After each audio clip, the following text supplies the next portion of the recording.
Bonjour à tous, moi c'est Nassim Bouazabia et j'ai rejoint Noroto et l'équipe Digiforce il y a 2 ans maintenant en tant que leader technique sur la refonte du back-end commerce. Et je viens vous parler aujourd'hui à propos d'un sujet qui nous intéresse et qui nous a beaucoup aidé sur cette refonte-là, qui est l'architecture hexagonale. Je vous en voudrais pas si en pensant à Noroto, vous y pensez plutôt au moment d'aller changer votre batterie.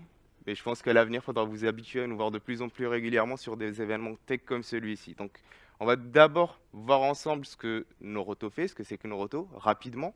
Un petit peu expliquer le contexte et pourquoi l'architecture hexagonale, pour donner un petit peu du sens à ce qu'on fait. Et puis, on passera par une démo pour vraiment voir ce que ça donne concrètement. Donc, en arrivant il y a 2 ans chez Noroto, j'ai découvert le groupe Mobivia, qui est un division 3 accélérateurs dans l'accélérateur Driver Services qui travaille sur l'aide à la conduite, donc qui est composé de plusieurs entités, dont certaines que vous connaissez bien, que nous connaissons bien, qui sont Midas Noroto, et ATU, c'est l'équivalent de Noroto en Allemagne, et Digiforce, ça aura peut-être intrigué certains, c'est le pôle de transformation digitale qui travaille sur les différents projets, les 75 projets produits sur les 45 pays, sur les 15 pays, c'est 460 collaborateurs, et oui, c'est bien une référence à Star Wars, le naming vient de là. Donc, on va voir rapidement le projet et les ambitions qu'on a. C'est qu'il y a maintenant un moment, nous avions un système composé de monolithes, un monolithe sur la plateforme, sur la partie e-commerce, un monolithe sur la partie aussi atelier, magasin. Nous avons, d'un point de vue métier, ceci complexifié certaines choses. Il fallait mettre des passerelles entre les deux pour réussir à avoir un parcours fluide, vraiment omnicanal. Donc, un de nos objectifs, c'est qu'un client aujourd'hui, demain aussi sur la plateforme Noroto, puisse commencer ses parcours directement en atelier, les finir en e-commerce. Donc, vous pouvez, avec un collaborateur, voir ce que vous voulez prendre, y penser, valider plus tard, faire des devis des deux côtés, avoir vraiment une expérience fluide et sans couture, en commençant par du workshop ou du e-commerce, comme vous le souhaitez. Réussir aussi la convergence, parce que ATO a rejoint le groupe, a été racheté par le groupe il y a 5 ans maintenant. C'est un système d'information aussi différent que celui de Noroto. Nous avons l'ambition de déployer le même système d'information pour les deux entités. Donc, aussi, à terme, c'est aussi de réussir à développer, déployer de nouveaux use case business, de réussir à faire des partenariats, enrichir notre catalogue, notre offre, permettre de vendre des prestations que nous ne faisons pas forcément chez Noroto, mais avec des partenaires et vice-versa, réussir à processer des commandes au travers de différents canaux de vente. Non seulement notre atelier, notre magasin, notre e-commerce, mais aussi différents canaux de vente comme on le voit aujourd'hui, le business, la partie change, donc il faut s'adapter. Pourquoi je vous explique tout ça finalement? C'est vraiment pour comprendre le besoin, pourquoi on passe par l'architecture hexagonale, et on va voir par la suite en quoi c'est venu à la rescousse de ce qu'on fait. Donc une fois ça bien défini, on avait le terrain de jeu, on savait ce qu'on devait faire, il fallait passer plus à la pratique, la partie implémentation. Donc on allait voir nos équipes DevOps. Euh, on avait vraiment tout ce qu'il fallait. Donc du Java, du Kubernetes, du cloud. Euh, la problématique arrivait vraiment sur l'architecture. Donc, nous avions des objectifs, comme sur ce que je viens d'expliquer. Le premier, c'était de réussir à gérer la transition. Parce que dans ce qu'on a vu, un système legacy Noroto, un système legacy ATU, un nouveau système Noroto. Et si je prends l'exemple du commerce, nous avons construit une nouvelle plateforme qui doit se connecter aujourd'hui au legacy, par exemple, Atelier Noroto, aussi au legacy Atelier ATU pour exécuter les commandes d'atelier, les prestations. Le workshop livre aussi une nouvelle version, donc sur un même pays. Comme le legacy, c'est du serveur MAG, c'est du client au lourd. Nous allons déployer les centres, nous sommes en train de déployer les centres au fur et à mesure. Donc sur un même pays, on va devoir gérer du legacy et en même temps la connexion au nouveau système. Donc 3 systèmes vont cohabiter pour la partie atelier en même temps vis-à-vis du commerce. Donc la gestion de la transition est un enjeu hyper important. Réussir aussi à maîtriser notre dette, parce que nous allons faire potentiellement 2 connecteurs qui, à terme, à court terme, moyen terme, devront être remplacés. Le code qu'on écrit maintenant pour ces connexions-là euh, a une obsolescence programmée déjà définie. Donc réussir à maîtriser cette dette et élaborer. Donc maîtriser les risques aussi finalement. Sur la plateforme commerce, nous avons construit ce, le produit que nous souhaitions développer, déployer, c'est aujourd'hui en prod sur 2 pays, le Portugal, l'Espagne, et en cours de déploiement sur le reste. Et nous travaillons aussi sur la migration sur tous les services qu'on utilise par la suite. Donc l'objectif, c'est de réussir aussi notre transformation en prenant le moins de risques possible sur ce qui tourne aujourd'hui, sur ce que nous avons déjà construit, ce qui est un enjeu hyper important. Et aussi de réussir à rationaliser les développements qu'on fait. C'est là où l'architecture hexagonale, comme on va le voir par la suite, vient réellement à la rescousse, parce que ça nous permet finalement de limiter, de borner le code qu'on change à chaque transition. Donc, comme je venais de le dire, sur la partie DevOps, nous avions tout ce qu'il fallait. Donc, moi, avec l'appétence de l'équipe, nous sommes partis sur du Java, Spring Boot, Kubernetes, Docker. Donc, et c'est là où est intervenu le choix de l'architecture logicielle et où nous sommes partis sur de l'architecture hexagonale. Donc, j'ai pas mal réfléchi à la manière de bien présenter l'architecture hexagonale. Et ce que je vous propose, c'est de partir d'une architecture entière et de voir ce que ça donne en transformation, de partir d'une architecture entière et de la transformer en architecture hexagonale. Donc, si je prends un projet classique en architecture entière, avec une application qui va permettre de faire de la gestion du véhicule, du CRUD, du Create, Read, Update, Delete, et puis juste un service aussi de réparation de véhicules qui va être mon workshop service. Donc, si j'ai besoin, au début, sur les 6 premiers mois, sur une application entière classique, c'est plutôt bien organisé, il n'y a pas de souci. Si j'ai besoin de faire du management sur mon véhicule, je vais passer par mon véhicule contrôleur. Si j'ai besoin qui va passer par mon service qui est connecté à ma couche DAO pour faire toute la partie enregistrement. Le service est responsable de toutes les règles métiers. Donc si par exemple j'ai besoin de différencier un camion, des véhicules qui ont plus de 10 ans, des véhicules moins de 10 ans, toutes les règles métiers vont être sur le service. La couche DAO pour Data Access Object va être responsable de la persistance. Pareil, si je veux passer par la partie contrôleur workshop, faire une réparation, je passe par mon contrôleur workshop, mon service workshop et mon DAO workshop. L'une des problématiques qu'on va rencontrer sur ce genre d'architecture, en général, c'est qu'on va définir une entité qui va nous permettre de gérer la connexion entre les véhicules et la base de données sur mon DAO véhicule, qu'on va utiliser naturellement sur mon service véhicule. Et puis, si je pars de l'autre côté, j'ai besoin de réparer une voiture. Je vais appeler mon contrôleur workshop, qui appelle mon service workshop, qui là appelle mon service véhicule, qui récupère une voiture pour travailler dessus. Donc, à ce moment-là, on risque de se retrouver avec des entités véhicules définies sur ma couche DAO véhicule dans mon service workshop. Et sans nous en rendre compte, finalement, le risque qu'on prend, c'est qu'on vient de mettre une entité sur laquelle on travaille pour la connexion véhicule base de données, qui est une Postgre, dans mon service qui fait ma réparation de véhicule. Et créer du couplage, finalement, entre ma base de données pour gérer mes véhicules et mon service pour réparer les voitures. Donc ça, c'est la première problématique. Sur un projet bien structuré, ce que j'ai expliqué par la suite, là maintenant, ce n'est pas forcément une fatalité. On peut faire un projet en couche entière qui, bien organisé, avec beaucoup de rigueur, survit. Mais finalement, avec le temps, les risques qu'on prend, c'est que, OK, j'ai besoin de, par effet de deadline, parce qu'on n'a pas forcément le temps de toujours bien faire les choses, j'ai besoin de récupérer la liste des prestations exécutées sur un véhicule quand je récupère mon historique. Je vais potentiellement appeler directement, injecter le DAO du workshop sur mon service véhicule et, et directement récupérer toutes les prestations. Donc, d'une certaine manière, je bypass potentiellement une partie du métier de l'atelier en faisant ce get. Et le même effet peut être visible au fil de l'eau, au fil du temps sur un projet, pas forcément parce qu'on le veut, mais par effet de deadline, pour plusieurs raisons, parce que les équipes ont changé, la rigueur n'est pas forcément la même avec le temps.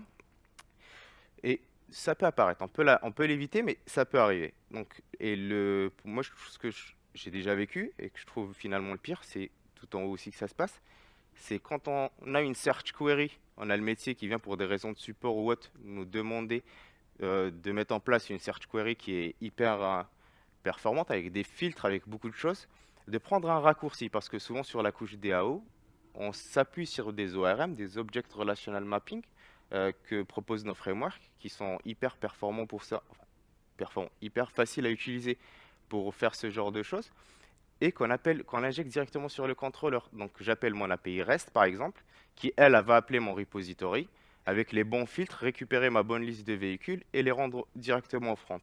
Donc le risque que je prends en faisant ça finalement, c'est de bypasser complètement ma couche service. Donc si j'ai des règles métiers inhérentes au véhicule que je dois appliquer au moment de récupérer mon véhicule, en fait je les bypasse. Donc avec le temps, ça crée un phénomène d'entropie On retrouve parfois les mêmes logiques dans les différentes couches, on ne différencie pas forcément. Ça devient compliqué parfois quand on arrive sur un projet de savoir où on doit réellement faire les choses.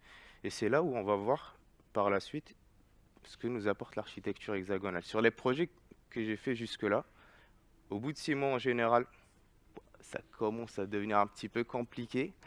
Au bout d'un an, on commence à entendre les gens dire que ce projet-là, appelez notre projet du legacy. Et on va voir pourquoi. Ça fait un petit peu mal, avoir bossé longtemps, mis beaucoup d'efforts, être parti en production 1 an, 2 ans, et déjà être catégorisé de legacy. Sur ce que j'ai vécu comme conséquence, finalement, sur ce genre de projet, c'est à la fin, qu'est-ce qu'un test unitaire? On finit par avoir des services qui sont hyper longs, avec beaucoup de code, des contrôleurs où c'est la même chose. Euh, il faut moquer beaucoup de choses, donc tester une petite partie du code devient compliqué à faire et fastidieux, coûteux. Deuxième problématique, c'est que le code devient ce qu'on appelle du code spaghetti, donc du code non maintenable au fil du temps. Aussi problématique que j'ai rencontré sur ce type de projet, c'est que on utilise l'entité de base de données sur notre couche service, donc parfois pour des besoins de facilité pour écrire du code d'algorithmique côté service, on va modifier cette entité-là. Et c'est la même qui est utilisée pour la base de données. Donc pour la persistance, euh, la modification qu'on a appliquée n'est pas forcément pertinente d'un point de vue performance. Ou vice-versa, on va mettre des entités les plus performantes possibles pour l'accès à la base de données. Par contre, la conséquence, c'est qu'on doit écrire du code compliqué pour exécuter nos règles métiers. Et la finalité, pourquoi finalement on commence à parler de refonte sur ce type de projet, c'est parce qu'il devient difficile de livrer de la valeur. Finalement, faire une modification, une seule modification, un correctif, euh, ça reste possible, ça reste faisable, ça se livre rapidement. Par contre, si on a notre métier qui arrive et qui demande un nouveau pan fonctionnel, une nouvelle fonctionnalité, un vrai changement sur l'application, là pour le coup, ça devient vraiment un pain point, ça devient vraiment difficile à faire. Et c'est là où, c'est un petit spoil, mais on va le voir bien en détail sur les slides suivantes, l'architecture hexagonale vient mettre un cadre. C'est surtout ça. Vient proposer un cadre pour éviter certains, si je puis dire, dérives de ce qu'on a l'habitude de faire.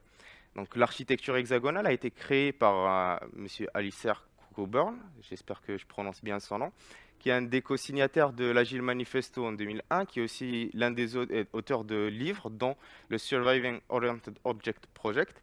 Et sur ses blogs, sur ses écrits aujourd'hui, on voit très bien que c'est quelqu'un qui est vraiment concerné par la problématique qu'on a et qui a vécu des projets orientés objets qui ont du mal à vivre longtemps, sur lesquels l'obsolescence arrive vite, sur lesquels on n'arrive plus à livrer de la valeur.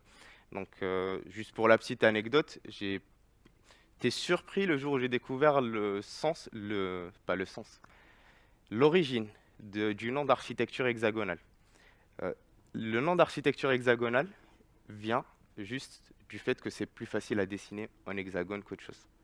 Aujourd'hui, il parle plus dans ses nouveaux écrits de pour un adapteur architecture, qui correspond finalement plus à ce qu'on va voir. Du coup, on va repartir de l'architecture classique qu'on a vue tout à l'heure. Vous n'allez pas le voir sur l'écran parce que j'ai une flèche finalement qui part du contrôleur workshop vers service workshop, mais je vous laisse l'imaginer. C'est la même que celle du dessus pour expliquer la dépendance qu'on va avoir sur une architecture entière. On a notre contrôleur qui connaît notre service, qui va connaître notre couche DAO et qui va générer ce qu'on a expliqué tout à l'heure, les entités qui sont dans le service, etc. Donc, pour passer notre application en architecture hexagonale, qu'est-ce qu'on va faire? La première chose, c'était le spoil, on va mettre vraiment une séparation explicite entre les différents modules. Ma couche, on va appeler la partie contrôleur ma couche user-side, ma partie service, ma couche application, et la partie DAO qu'on voit maintenant, la partie server-side. Vient s'ajouter aussi toute la partie call, service externe, aller chercher de la data ou ce que vous voulez, comme le workshop API que je représente, qui est représenté en bas. Tout ça, c'est de la data side, de la server-side. Les deux termes coexistent. Donc, pour rapidement faire une brève explication des trois. User side, c'est celle qui drive votre application. La couche application, c'est celle qui porte toutes vos règles métiers. La couche server side, règles métiers, comme j'ai dit tout à l'heure, si on veut différencier un camion d'une voiture, si on veut différencier une voiture qui a roulé plus de 100 km, si on veut être sûr que la prestation peut être exécutée sur ces véhicules-là, tout ça, c'est des règles métiers. Donc, c'est le cœur du métier que propose notre applicatif. C'est la couche application. La couche server-side, c'est la gestion de toute l'infrastructure, base de données, appel à services externes et autres. Donc, première étape, ça se passe sur la flèche du dessus. On va le voir. Deuxième étape, on va faire de l'inversion de contrôle, inverser la dépendance. La couche application, c'est le cœur nucléaire de notre application. C'est le centre de tout. C'est là où on écrit nos règles métiers. C'est ce qui doit durer dans le temps. C'est ce qui doit vivre. Donc, l'application ne doit dépendre de personne. Le principe, c'est que l'application, tout le monde peut connaître l'application, mais l'application ne doit connaître personne. Server-side, finalement, c'est là où on inverse la flèche entre server-side et application. Et ça, ce que ça va nous permettre, finalement, ça va nous permettre ce qu'on a vu tout à l'heure, et ça revient si je veux changer, par exemple, ma base de données, mon système de base de données, j'ai mis du NoSQL au départ. Je veux passer sur du relationnel parce que finalement, j'en ai besoin. Je vais pouvoir le changer sans avoir d'effet de bord. Donc, je vais juste changer mon adapteur qui me permet ma connexion à la base de données Postgre, changer mon système de base de données derrière, et je peux passer à une MySQL ou autre, sans avoir aucun impact ni sur ma partie user-side qui expose mon application, ni sur aucune des règles métiers, ni sur le code métier que j'ai écrit. Pareil, et pour ce qu'on a vu, c'est ce qui nous permet aujourd'hui chez Noroto finalement de passer d'une version d'une application que nous consommons à une nouvelle version de l'application ou de gérer plusieurs versions en même temps en exécutant toujours le même code métier, sans aucun impact sur le code métier ni sur la façon dont on expose notre application, ce qui est aussi important pour notre front. Et dernier point, l'architecture hexagonale se veut aussi par philosophie symétrique. Donc, même si ce n'est pas tout à fait vrai, on le voit, user-side va driver l'application. L'application, c'est celle qui fait les demandes à la partie server-side sur ce qui doit se faire. Mais dans la philosophie, c'est pareil. Et bon, ça apparaît pas, c'est en bas. Mais on peut aussi finalement faire du batch qui vient de rappeler les services directement et exécuter les mêmes codes métiers, les mêmes règles, persister de la même manière que ce que fait notre contrôleur REST, avec aucune différence. Donc, vous me direz, ok, c'est bien beau, mais je pense que l'explication est un peu compliquée. On a l'habitude naturellement de travailler sur des couches entières et c'est intuitif. Est-ce que finalement cette inversion de dépendance entre la partie application et la partie server-side est si naturelle que ça? Je dirais, on va faire l'exercice. Donc, j'ai mon métier qui vient, qui me demande de construire une nouvelle application. On va prendre le même exemple. Mon métier vient me dire, j'ai besoin d'une application qui permet de la gestion sur un véhicule et qui permet de la gestion sur un véhicule et permet de le réparer. Gestion, create, read, update et delete. En fait, mon métier fait quoi? Mon métier est en train de définir mon API, les actions que mon application permet de faire. Donc, c'est là où je définis mon user-side port. OK. Maintenant, si le véhicule a roulé plus de 100 000 km ou moins de 100 000 km, c'est différent. Si c'est un camion ou un vélo, c'est pas pareil.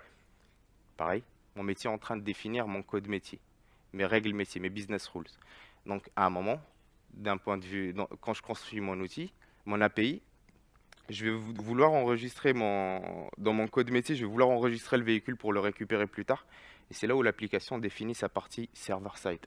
En gros, l'application exprime les besoins qu'elle a en termes de persistance, en termes de données. Et c'est mon port sur la partie serveur. Au final, pour exposer tout ça, pour que ce soit visible et utilisable par le monde extérieur, on va venir enrober l'application avec ce qu'on appelle une couche infrastructure. Donc, si j'ai envie d'exposer une API REST, ce que je vais faire, c'est que je vais avoir besoin de construire un adapteur qui va faire mon mapping entre mon API REST Java, par exemple, comme on fait dans l'équipe, et un protocole HTTP REST. Si je veux persister sur une Postgre ou un autre type de base de données, je vais venir implémenter le port qui porte ces actions-là et faire du mapping pour la connexion avec ma base de données Postgre. Et je vais démultiplier finalement les connexions pour pouvoir faire soit en user-side si je veux du batch, de la command line ou ce que je veux, et puis sur la partie data-side ou server-side, faire du Postgre, appeler des API externes, lire du fichier, faire vraiment ce qu'on veut, indépendamment du code métier qu'on a produit. Donc s'il y a trois principes à garder pour mettre en place l'architecture hexagonale. Le premier, c'est la séparation explicite de l'application et des adapteurs. Il faut que vraiment que l'application soit isolée, qu'elle ne voit personne. Deuxième principe, les dépendances vont vers le centre, comme on l'a dit. L'application ne doit connaître personne. Toute l'infra a le droit de connaître l'application. Et les frontières de l'application sont isolées par des ports. Et c'est là où on va aller plutôt vers de la démo pour voir concrètement ce que ça veut dire. Donc, première démo qu'on va voir, on va parler d'inversion de contrôle. Pour comprendre le mécanisme, c'était la première flèche qui avait changé de couleur et de sens. Pour comprendre le mécanisme et comment on va fonctionner entre notre couche application et notre couche server-side et base de données.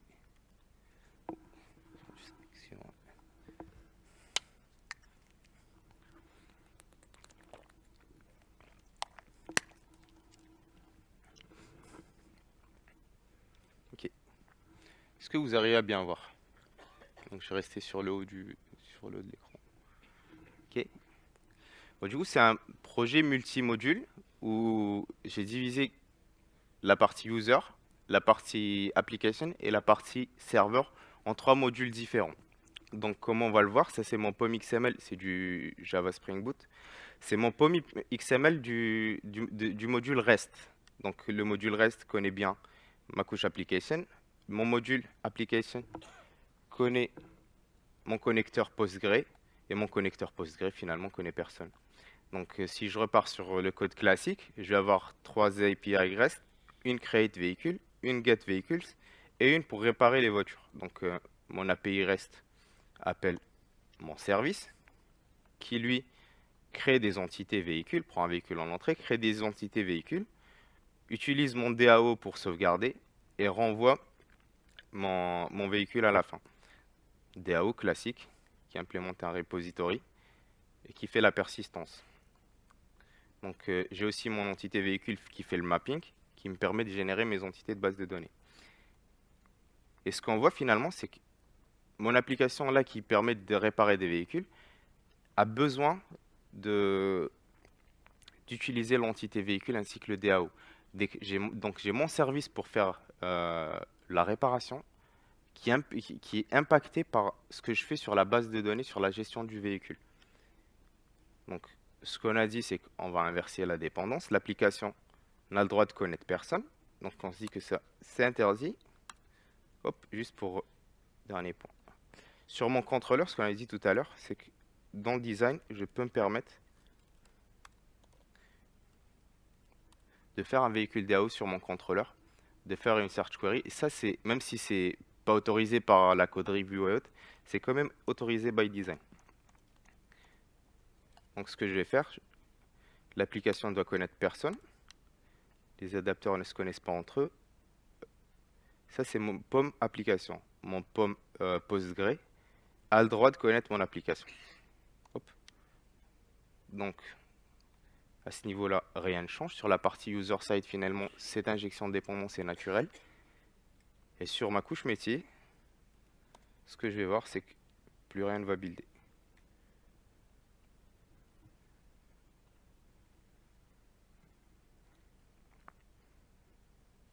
Ok, tout passe en rouge. Donc l'objectif de l'architecture hexagonale, c'est de venir, comme on l'a dit, isoler l'application de l'infrastructure. Donc je vais définir une classe véhicule SPI qui est déjà prête à port, pas l'API à port. Hop. Qui va dire, ok, moi pour la gestion de véhicule, j'ai besoin de ces actions-là. Faire un create véhicule, un get all vehicles, un get véhicule et un update véhicule. Et je vais le définir finalement sur ma classe pour le code métier. Ok, donc simplement quand j'ai besoin de créer un véhicule, je vais récupérer un véhicule en entrée et je vais demander à mon port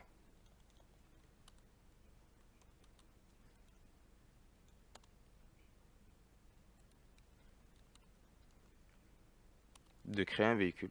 Donc je n'ai pas besoin de savoir comment il le fait, mais j'ai juste besoin de dire, ok, maintenant j'ai besoin que tu me crées un véhicule. Pour récupérer ma liste de véhicules, c'est pareil. Je vais demander à mon port de me récupérer la liste de tous les véhicules et je la renvoie. pour réparer un véhicule, c'est pas la même chose, c'est demander d'abord un get du véhicule en question. Je le répare et je demande sa mise à jour.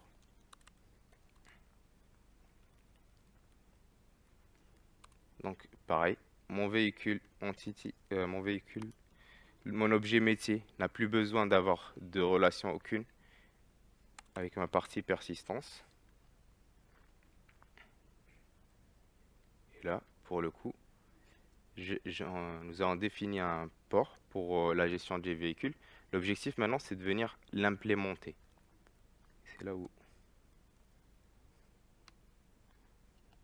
on va aller sur le module PostgreSQL, définir un adapteur qui va implémenter le véhicule port.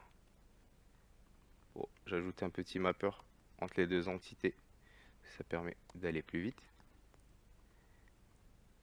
Qui va implémenter les différentes actions qu'a besoin d'exécuter mon code métier pour fonctionner. Et l'objectif, finalement, l'inversion de contrôle, ça apporte quoi? C'est quoi? C'est je n'ai plus besoin, au moment d'écrire mon code métier, de savoir qui fait l'action ni comment elle est faite. Donc, je passe par mon framework qui, au moment du build, du runtime ou du startup time, vient injecter les dépendances et définir qui exécute quelle action. Donc, au moment de faire mon développement, je n'ai pas besoin de le savoir. Donc là, en l'occurrence, on utilise Spring Boot et le mécanisme de DI. Le mécanisme de DI est un mécanisme défini par Java, implémenté par Spring Boot, donc qu'on peut retrouver sous d'autres frameworks aussi. Et aussi l'inversion de contrôle, l'injection de dépendance n'est pas la seule façon de faire de l'inversion de contrôle. Nous avons aussi des équipes qui font de l'architecture hexagonale avec les mêmes patterns, avec du Node, du Nest. Et n'hésitez pas à passer échanger avec eux si vous êtes plus JavaScript. Ils seront ravis de vous dire ce qu'ils font. Donc là, j'ai créé un véhicule, un premier véhicule qui est en France. Je ne sais pas si ça se voit assez bien.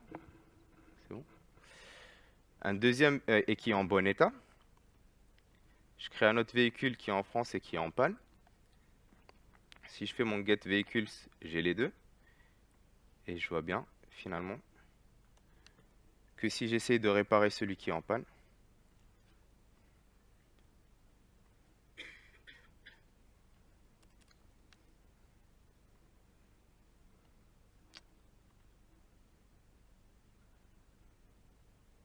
ou fait démo, c'est obligé. Ah, merci. C'était pour voir qui suivait. Voilà, merci. Et du coup, je vois que ça marche. J'aurais peut-être pu vous le montrer au départ. Ça fait exactement la même chose qu'avant le changement. Quelle utilité finalement? On vient de coder pas mal pour refaire exactement ce qu'il y avait au départ. L'un des avantages, c'est, comme on l'avait vu, si maintenant j'essaie d'accéder à ma couche donnée depuis mon contrôleur, je ne peux plus le faire. On a une isolation forte et un découplage fort entre les différentes couches de notre application, entre les différents modules. Ça, c'est le premier avantage. Donc, on s'évite certains risques, on s'évite le lien direct entre mon contrôleur, par exemple, et ma base de données. Donc, et ça nous aide en quoi finalement? Chez Noroto, je vous ai expliqué la problématique. Un système back commerce, 3 systèmes workshop potentiellement différents en même temps. Donc, c'est là où on vient s'appuyer sur ce que permet l'inversion de contrôle et l'architecture hexagonale pour faire notre transition finalement en ayant le moins d'impact possible. Donc là, sur la deuxième démo, je vais essayer de vous montrer un cas concret de l'utilisation qu'on a de l'architecture hexagonale et de ce que ça nous apporte au quotidien. Donc on va considérer que sur l'application qu'on vient de montrer, on externalise le service workshop. C'est plus mon application qui fait la partie réparation de véhicules, mais j'appelle un autre service qui va devoir le faire. Un autre service dans un premier temps, mais 3 autres services par la suite, parce que j'ai les 2 systèmes ATO, Noroto, et le système récent qui va remplacer les 2. Et je vous montre un petit peu comment on réussit à fonctionner avec l'architecture hexagonale. Donc, c'est le même code. Je viens de définir d'un point de vue métier que je sais gérer plusieurs ateliers différents. Donc, je vous montre ce qui change sur... hop. Ce qui change, c'est que j'externalise. J'ai dit, OK, maintenant, c'est plus moi qui gère la partie réparation. Donc, ça devient un port. C'est mon application définit un port pour appeler, demander la réparation du véhicule. Et elle n'est pas responsable de savoir quel port exécute quelle action. Quelle implémentation exécuter derrière. Je viens aussi définir que mon implémentation, mon métier, c'est de savoir gérer plusieurs workshops. Et la représentation, c'est ça, c'est que d'un point de vue métier, je sais gérer une liste de workshops. Donc je rajoute un petit bout de code finalement fixe véhicule. Je commence par récupérer mon véhicule, c'est comme tout à l'heure. Et par la suite, je récupère l'implémentation qui va me permettre de réparer ce véhicule-là. Donc le get workshop API, finalement, il fait quoi? Il l'appelle, il stream ma liste de workshop ports et il filtre pour savoir lequel est capable de traiter ce véhicule en particulier. Pour vous montrer rapidement, finalement, mon workshop port, c'est quoi? C'est une méthode qui permet de réparer un véhicule et une méthode qu'on a utilisée là, que j'ai utilisée, qui est discriminante pour savoir quelle implémentation permet de faire quoi. Là, sur l'exemple, je prends un exemple assez simple où on a un service par pays. Donc, comme on va le voir, j'ai deux implémentations de du même port finalement, celle d'ATU qui sait gérer l'Allemagne et l'Autriche, et puis celle de Noroto qui va savoir gérer la France, l'Espagne, le Portugal, l'Italie, Belgique. Donc ça va nous apporter quoi? Comme vous l'avez vu, sur toute la gestion du véhicule, je n'ai aucun impact. J'ai externalisé juste mon service workshop. Il faudrait que j'éteigne l'autre.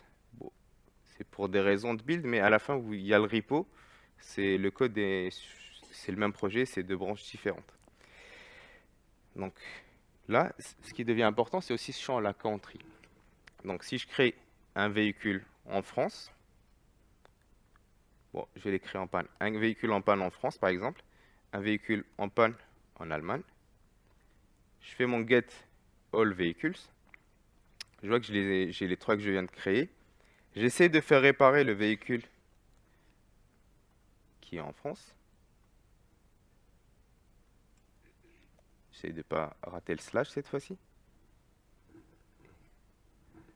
Ok, on va essayer de faire. Voilà, c'est plus visible. Je vois que mon véhicule a bien été réparé par Noroto. Si j'essaie par contre de réparer le véhicule plutôt en Allemagne,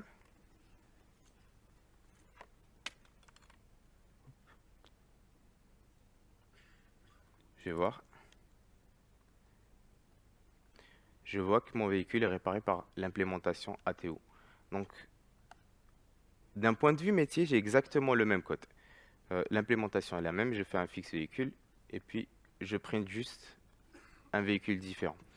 Maintenant, si je veux par exemple réparer un véhicule qui est en panne en Grande-Bretagne, hop, je sais le créer parce que j'ai pas mis de validation.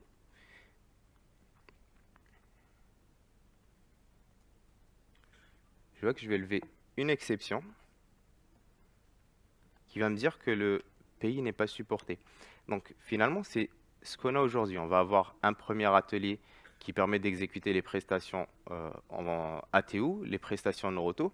Mais pour le troisième atelier, la promesse, c'est quoi? C'est vraiment de pouvoir venir rajouter une implémentation sans avoir à toucher à une ligne de code ni sur notre contrat REST, ni sur notre partie user-side, ni sur notre partie application.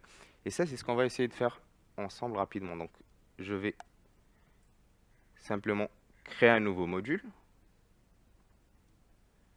qu'on va appeler GB Workshop.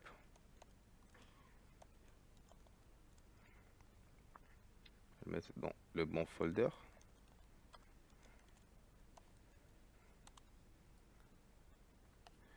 Pour aller vite, je prends les mêmes dépendances qu'un autre adapteur, parce que c'est pareil.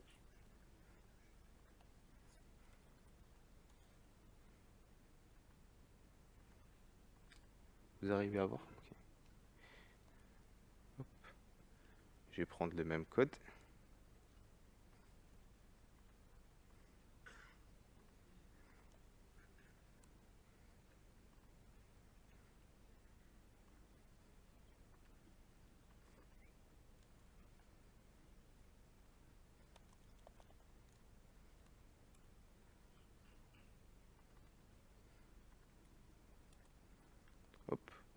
Le package sous Spring est important. Il est important de définir pour le component scan.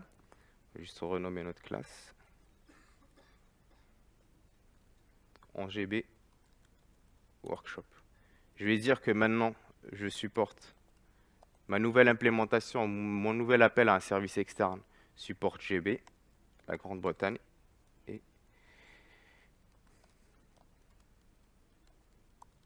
j'intègre tout ça juste à mon build. Il y a différentes façons de faire. Là, je le fais en intégrant la nouvelle dépendance finalement directement. Hop.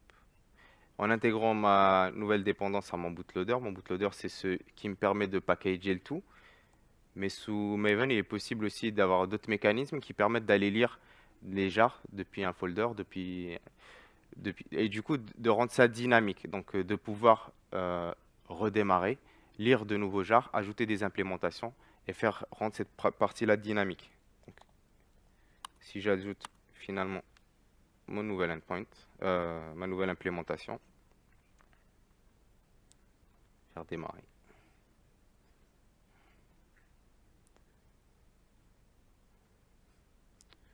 Je recrée mon véhicule en panne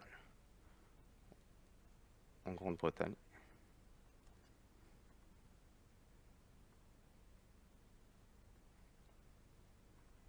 J'appelle pour le fixe, je vois que ça a été réparé.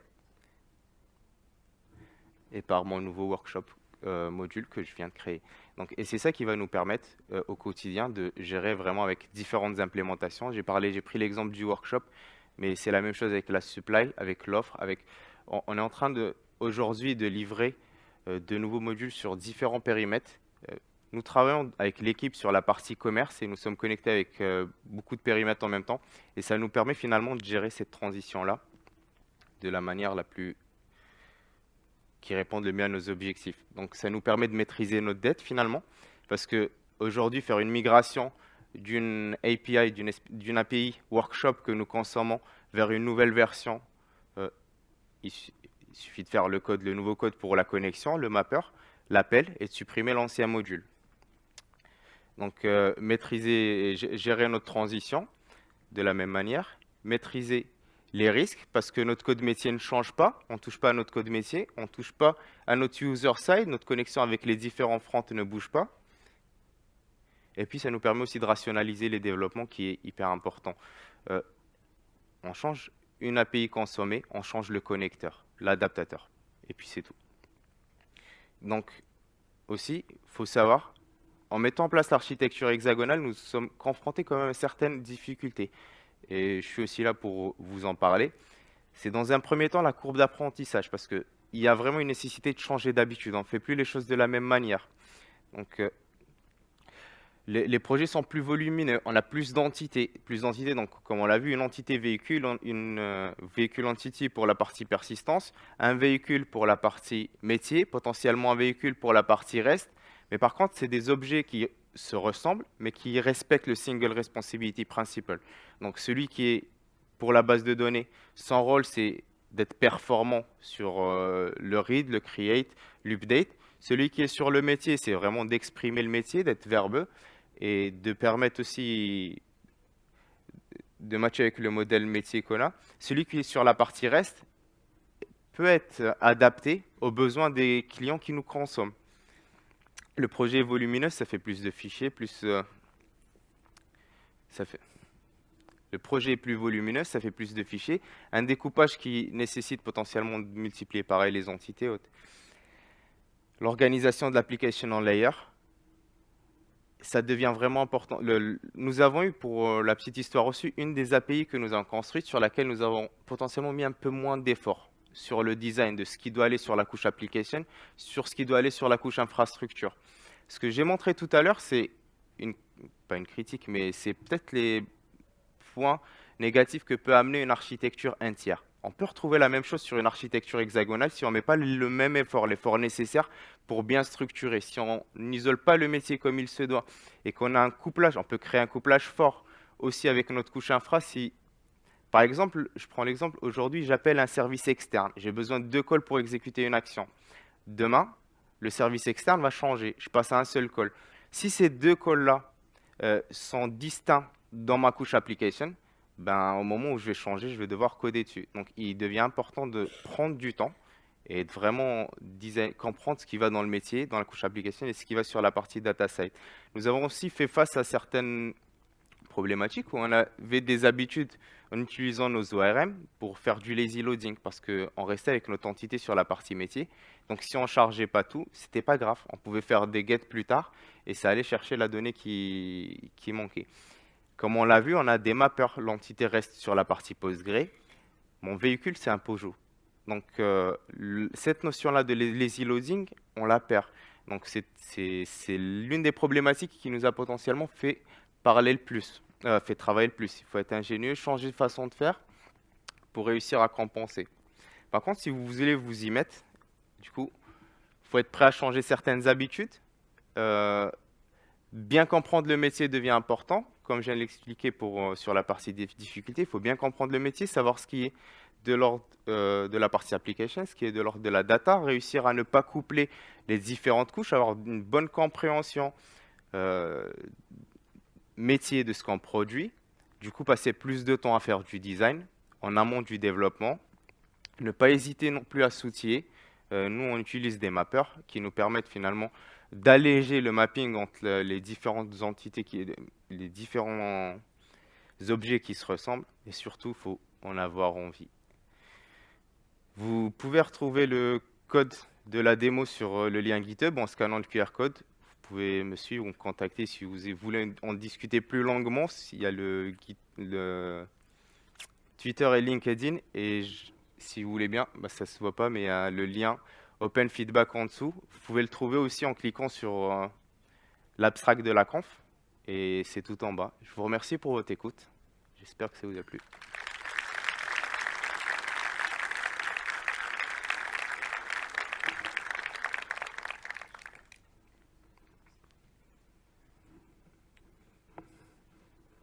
Si vous avez des questions. Oui. Sur la stratégie de test, est-ce que vous faites des tests plutôt traversants allant du user side jusqu'au server side ou plutôt focalisé sur l'hexagone? C'est une excellente question. Pour être très honnête, en préparant le talk, il y avait différents prismes sur lesquels je pouvais le prendre. Et ça me permet aussi de dire ça. L'une des motivations premières de la création de l'architecture hexagonale, ça a été vraiment la problématique de testing. Et c'est ça qui est au travers du temps. Aujourd'hui, ce qu'on fait, c'est du test unitaire vraiment sur la partie application, sur lequel on investit fortement. Pour tous nos restes contrôleurs, on le fait plutôt avec on fait test unitaire, test d'intégration avec du Gherkin en BDD. Là, on allume nos BD en moquet. Et puis, on a des tests end-to-end avec peu de scénarios, mais qui sont traversants, qui appellent vraiment tout le monde extérieur, qui tournent une fois toutes les heures sur nos environnements de pré-prod. Donc, unitaire, et puis API intégration avec traversant. Unitaire, on le fait partout, mais avec une exigence plus forte, je dirais, sur notre partie centrale. J'en prie. Il y a une autre question? Oui, s'il te plaît. Est-ce que tu pourrais me donner un exemple? Merci pour la conf déjà. Et il y a juste un point que j'ai un peu du mal à visualiser, c'est est-ce que tu pourrais donner un exemple peut-être où on a besoin de modifier l'API sans qu'il y ait une modification de règles métier? Pour moi, en fait, ce que j'imagine, c'est que si j'ai une modification à faire, c'est parce que le business évolue. Ok. Sur la partie panier, par exemple, nous allons commencer par faire le design des différentes actions pour compléter un panier. Donc la première, c'est ajouter un produit. La deuxième, c'est par exemple ajouter l'adresse du centre. Parce qu'aujourd'hui, chez Noroto, faire une prestation, il faut savoir dans quel centre vous la faites. Tous les centres ne font pas forcément les mêmes prestations. Le véhicule qui va avec est important aussi. Donc à la base, par exemple, d'un point de vue métier, on a une action différente pour chaque. Après 6 mois, quelques mois de prod, pas 6 mois, quelques mois de prod, on a eu un Rex du front pour qui c'était finalement lourd de faire 4 appels pour à la fin ajouter une prestation en panier. Donc d'un point de vue expérience, d'un point de vue performance, le front nous a demandé de proposer un seul endpoint qui va permettre d'ajouter en même temps le produit, d'ajouter en même temps le centre, le véhicule, Et ça, finalement, c'est un changement qu'on a pu faire directement sur notre couche user sans avoir à l'impacter d'un point de vue métier. Parce que d'un point de vue métier, c'est juste un enchaînement d'actions. Et c'est là où même les objets qu'on va utiliser pour récupérer des requests sur la partie user-side deviennent indépendants des objets qu'on utilise pour vraiment travailler sur notre métier. Je ne sais pas si ça répond. Merci. Est-ce qu'il y a d'autres questions? Oui, s'il te plaît.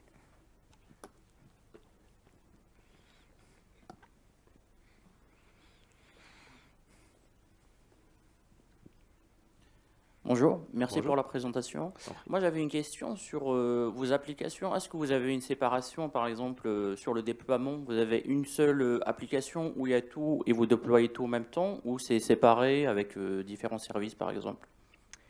Sur l'exemple que je viens de donner, à la fin, on a un package, un jar dans un container et on le déploie. Après, cette séparation-là, l'un des avantages que je ne montre pas non plus sur la présentation, c'est que quand on réussit à en tirer, c'est que pareil, prendre le même exemple. Sur la partie panier, nous avons besoin d'aller récupérer des informations produits ou des informations véhicules.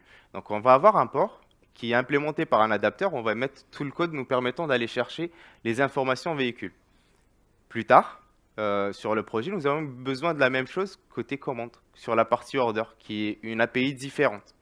Donc, ce que ça facilite aussi finalement cette architecture, c'est qu'on a externalisé le code, gardé l'implémentation, créé une librairie pour tout aller chercher la donnée catalogue, enlevé un module de notre build, on l'a remplacé par une dépendance donc, qu'on avait poussé sur notre JFrog, et puis on utilise la même dépendance des deux côtés. Donc c'est là où aussi d'une certaine manière ça nous permet de rationaliser certains développements parce que certaines API, nous avons besoin de les consommer à différents endroits. Donc à la fin c'est bien un même package, par contre nous arrivons quand même à en tirer ce bénéfice. Merci. Je vous en prie.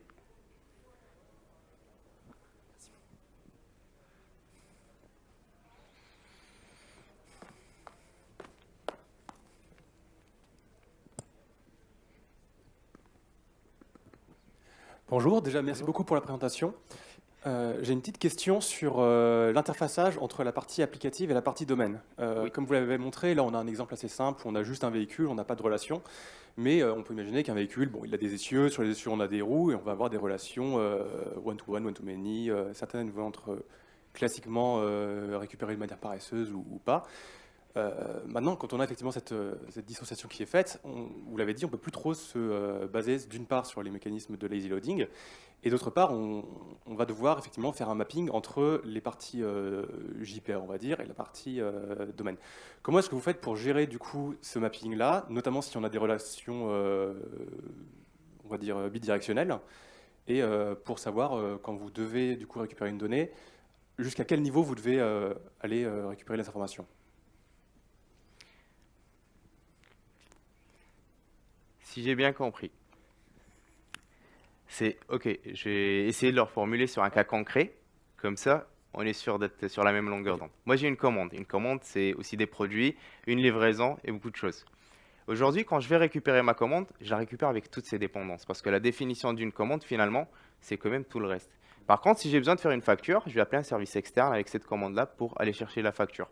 Après, je vous dirais, aujourd'hui, l'une de nos réflexions, finalement, elle se pose exactement sur cette question-là. Parce que, est-ce qu'aujourd'hui, le parti qu'on a pris, c'est on sauvegarde la commande de manière entière, on la récupère entièrement. Ça nous permet d'assurer une certaine consistance.